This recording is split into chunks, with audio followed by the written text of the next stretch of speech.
Hello there, I am Kyle Sasser, a Tampa Bay native and a local realtor, and this is Great Homes Tampa Bay, the show about the real estate market and all points Tampa Bay.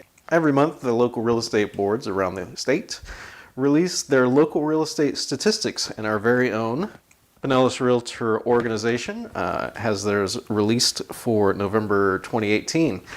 So going to go over them for you, give a little bit of insight. So the market's still going pretty strong. Average and median prices are still up, but oddly, inventory still continues to climb.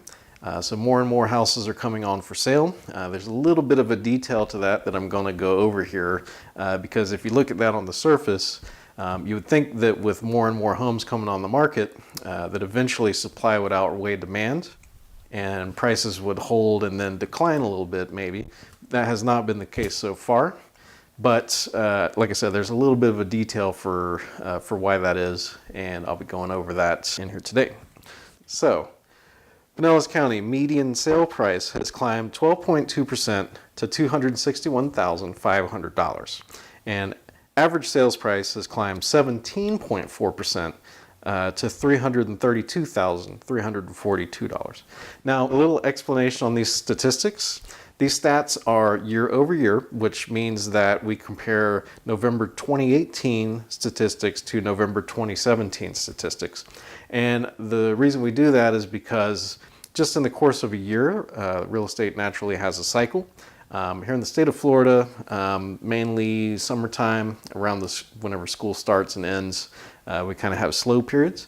If we were further north dealing with snow, you would see a huge dip in the wintertime, just if there's 6 feet of snow in the road, not a lot of people going around buying houses. So by comparing year over year, we can get an accurate gauge of what the real estate market is actually doing. So most of these stats are going to be November 2018 versus November 2017. So median sales price, like I said, climbed 12%. Median sales price is basically the halfway point in the market. So there's an equal number of homes for sale that cost more, and there's an equal number of homes that cost less. Average sales price, obviously that is add everything up, divided by the total number of homes for sale, and that's the average sales price, which is up 17.4% to $332. Number of new listings, which is, like I said, inventory. So new listings is the number of new homes for sale that came on the market in November. So year over year, that is up 3.7% to 1,287 homes. The last couple years, that has been in the negatives, which means shrinking inventory, which means year over year, there have been fewer and fewer homes for sale. That trend has stopped, and we're seeing a little bit of an expansion in the number of new listings coming on the market. And the total number of active listings, which are active homes for sale, is up 13% to 3,427 homes. Usually, real estate works off of a supply and demand, just like most everything else. So you would think that with increasing inventory, that prices should come down because supply is outstripping demand. However, a little further back in the statistics here, they actually break things out into the different price points. What we can see is that new listings by initial list price.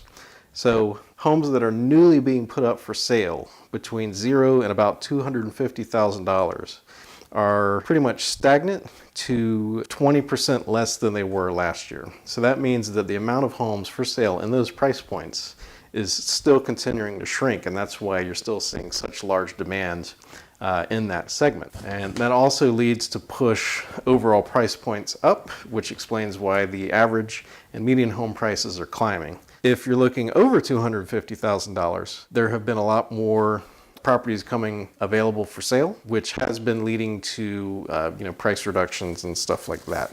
We really have sort of two market segments currently operating in Pinellas County.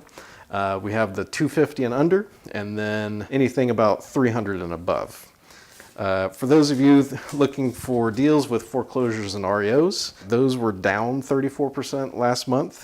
There was only 21 in the entire County, there was only 21 foreclosures or REOs in November 2018. So the other thing I noticed on here, back in the section that was broken out by price points, is that also in that $0 to $250,000 range, that the number of closed sales have also dropped about a third versus last year. So that means that fewer homes in that price point are being purchased.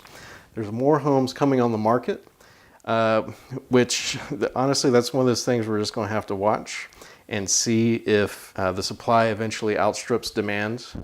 Would make purchasing a lot easier. Most of you who are looking at that price point know that the pickings are a little slim if you're looking under $250,000 in Pinellas County. So that's the November 2018 Pinellas County stats release. Thanks for tuning in. I do this every month. So do you have some comments or ideas on this market statistics? If you want to weigh in on what you think the real estate market's going to do next, please feel free to leave me a comment below. Also subscribe to the channel or the podcast. I do both. If you'd rather listen to this while you're working out, I'm putting the link to that below as well. If you're interested in buying or selling a home in Pinellas County, maybe you're looking to take advantage of these record highs in property values, I'll be more than happy to provide you with a valuation for your house. My name is Kyle Sasser, Tampa Bay native and realtor, and thanks for tuning in.